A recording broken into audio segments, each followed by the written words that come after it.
మన దగ్గర అంతా బాగానే ఉందనుకున్నప్పుడు అంతా బాగానే ఉంటుంది. సమస్య వచ్చినప్పుడన్నా లోపం ఎక్కడుందో పరిష్కరించుకోవాలి.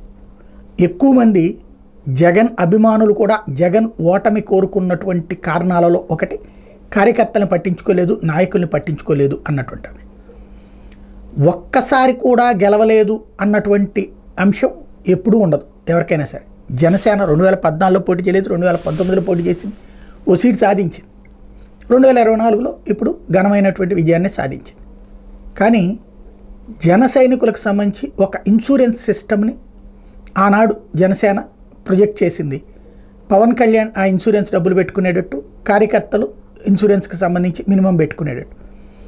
దానివల్ల ఏమైంది, ఎవరన్నా చనిపోయినప్పుడు వాళ్ళకు ఒక డబ్బులు వస్తున్నాయి. అలాగే తెలుగుదేశం పార్టీ వాళ్ళ దాంట్లోనూ ఇన్సూరెన్స్ సిస్టమ్ ఉంది.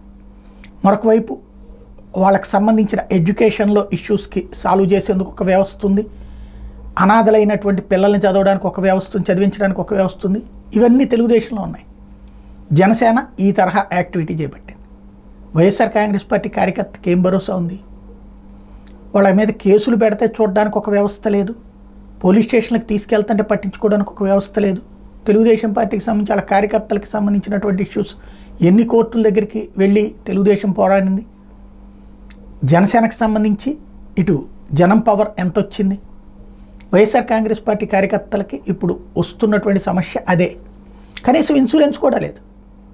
పార్టీ నుండి వాళ్ళకి భరోసా ఏంటి? పార్టీ పరంగా వాళ్ళని ఆదుకోవడానికి ఉన్నటువంటి అంశాలేంటి? ఇది ప్రస్తుతం చర్చకు వస్తుంది. జగన్ గారు ఆలోచించుకోవాల్సింది, ఇప్పటికైనా ఒక విధి విధానాన్ని, ఒక స్పష్టతని ప్రిపేర్ చేసుకోవాల్సింది అదే.